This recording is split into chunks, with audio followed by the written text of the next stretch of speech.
Assalamualaikum warahmatullahi wabarakatuh. Ya, bertemu lagi dengan saya Muhammad Hashim Arasid. Saya mahasiswa dari STAI Tanbilo Hoviling, Kementerian Nom Bawang Banjarnegara. NIM saya NIM nomor 72. Di sini saya sudah semester 3 dan mengambil prodi ekonomi syariah. Pada kesempatan kali ini saya akan menjelaskan sedikit tentang beberapa masalah yang terjadi dalam kehidupan kita, yaitu tentang takhayul dan khurafat. Dan nantinya kita akan mengambil beberapa hikmah atau beberapa cara untuk menghindari takhayul dan khurafat. Oke, simak videonya baik-baik karena mungkin akan bisa bermanfaat bagi kita semua. Terima kasih. Ya, jadi Indonesia merupakan negara dengan macam ragam kekayaan alam dan sosial. Dengan banyaknya budaya, bahasa, serta macam kepercayaan. Dengan predikat negara yang merdeka, maka dari itu dalam perkembangannya banyaklah sudah berbagai hal yang masuk, baik dalam segi keseharian, budaya, cara bersosial, hingga pola pikir pun menjadi terisolasi. Namun ada beberapa hal yang masih melekat dalam keseharian dan tidak terisolasi oleh zaman yang semakin modern sekarang, seperti halnya kepercayaan masyarakat tentang takhayul ini. Takhayul ini merupakan suatu kepercayaan masyarakat yang turun-temurun, baik warisan nenek moyang yang menjadi seperti hal yang sangat mistis dan juga dilakukan dengan penuh perhatian dan hati-hati. Adapun hal lain yang hampir menyerupai takhayul yaitu khurafat. Khurafat merupakan suatu hal kepercayaan yang tidaklah valid atau tidak ada kebenaran yang ada, atau dalam kata sekarang adalah berita yang hoaks. Yang pertama adalah takhayul. Takhayul juga merupakan kepercayaan dari nenek moyang yang turun-temurun, sehingga generasi dan belum dapat dibuktikan secara ilmiah. Takhayul berasal dari bahasa Arab al-takhayul yang bermakna rekaan atau prasangka. Secara istilah, takhayul berarti kepercayaan terhadap hal gaib yang didasarkan pada akal, bukan berdasar Islam ataupun kepercayaan. Berkembang bersamaan dengan kerajaan Hindu yang menghubungkan dengan hal mistis sebagai salah satu metode alirannya, yang menjadikan pengikutnya menyembah pada hal-hal yang sangat keramat. Bahkan hewan yang dipercaya dapat memberi berkah. Inilah yang menjadikan tauhid kita itu menjadi tergerus dengan kepercayaan akan takhayul. Poin selanjutnya adalah macam-macam takhayul. Takhayul ini mempunyai beberapa macam berdasarkan kepercayaan yang kisahnya tidak masuk akal dan tanpa pembuktian yang logis. Berikut beberapa contoh takhayul. Yang pertama yaitu jangan menyapu pada malam hari karena akan menimbulkan fakir. Yang kedua, jangan bermain pada masa sore hari menjelang malam agar tidak dibawa setan. Yang ketiga yaitu bila habis ikut pemakaman sampai rumah itu harus mandi agar tidak diikuti arwah yang dilayat. Untuk poin yang selanjutnya adalah pengertian khurafat. Khurafat merupakan suatu hal yang mendekati takhayul, namun itu sifatnya itu lebih ke arah berita yang bohong atau hoaks.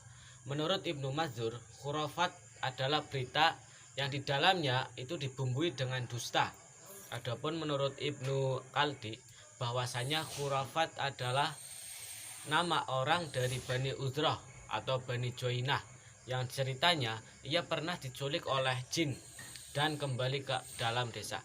Setelah kejadian tersebut, ia pun menceritakan kepada penduduk desa bagaimana keadaannya hingga terheran-heran dan tidak mempercayainya. Kemudian mereka menganggap khurafat berdusta atau bohong. Akhirnya terkenal dengan masyarakat dengan berita khurafat. Dan selanjutnya adalah ciri-ciri khurafat. Tidak didasarkan pada nas-nas. khurafat tidak didasarkan pada Al-Quran dan hadis. Yang kedua yaitu cerita rekaan atau dongeng dan khayalan. Yang ketiga yaitu bersumber pada kepercayaan lama yang bertentangan dengan Islam. Yang keempat yaitu menggunakan objek tertentu seperti kubur, keris, atau benda apapun yang diyakini memiliki kesaktian. Dan selanjutnya adalah dampak mempercayai takhayul dan khurafat. Pengaruh takhayul itu bisa membawa dampak negatif bagi masyarakat yang mempercayainya secara berlebihan. Berbagai takhayul yang ditimbulkan dari kepercayaan disebut dengan membelenggu jiwa dan kepercayaan awam, tetapi banyak juga dari kalangan terpelajar yang menjadi korbannya. Pengaruh takhayul yang memiliki seorang sering sekali mendorong munculnya tindakan rasional terkait dengan pengambilan keputusan untuk menghindari kegagalan atau mendatangkan kesuksesan. Berikut adalah bahaya takhayul dan khurafat. Yang pertama yaitu manusia tersandera oleh sesuatu yang tidak ada dasar ilmunya. Yang kedua adalah merupakan pintu syirik yang berbahaya dan berdosa. Yang selanjutnya adalah membentuk pemikiran bahwa ada kekuatan yang lebih besar dari manusia. Yang selanjutnya adalah cara mengantisipasi dampak takhayul dan khurafat. Berbagai upaya telah dapat dilakukan seseorang untuk terhindar dari kepercayaan yang menyimpang. Salah satunya ialah dengan ilmu dan terus menuntut ilmu. Berkawan dengan orang-orang yang berilmu, rajin mengikuti pengajian majelis taklim, serta banyak membaca dan bertanya. Sebab orang yang banyak membaca dan berpikiran luas cenderung sulit untuk ditipu oleh pemikiran dan akidah yang sesat. Berikut beberapa cara agar kita terhindar dari pengaruh negatif takhayul dan khurafat. Yang pertama adalah berpedoman kepada Al-Quran dan hadis di setiap tindakan yang akan dilakukan. Yang kedua yaitu memahami maksud dari ibadah yang akan dilaksanakan oleh kita.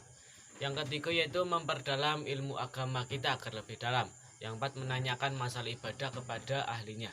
Yang kelima yaitu tidak taklid buta. Untuk kesimpulan dari takhayul itu berasal dari kata khayal yang berarti apa yang tergambar pada seorang mengenai suatu hal yang baik dalam keadaan sadar atau sedang bermimpi.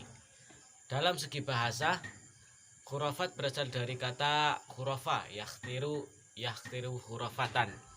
Dalam bahasa Inggrisnya merujuk pada superstition atau superstitio yang membawa maksud yang dipetik atau cerita bohong, dongeng, dan takhayul. Dua hal ini saling berkaitan dan tumbuh dalam masyarakat yang tak dapat diputus dan pudar akan masa, namun tidak dapat kita percaya. Tidak dinamakan secara mentah-mentah, kita harus mengklarifikasinya dan menghormatinya tersebut sebagai adat istiadat yang sudah turun-temurun karena masih ada maksud tersirat dalam hal tersebut yang mengarah pada kebaikan kita sendiri. Oke, terima kasih. Jadi tadi adalah sedikit materi atau pemaparan tentang takhayul dan khurafat. Bila ada penjelasan yang salah mohon diklarifikasi, boleh komen atau menghubungi saya secara pribadi. Ya, terima kasih. Mohon maaf sebesar-besarnya. Assalamualaikum warahmatullahi wabarakatuh.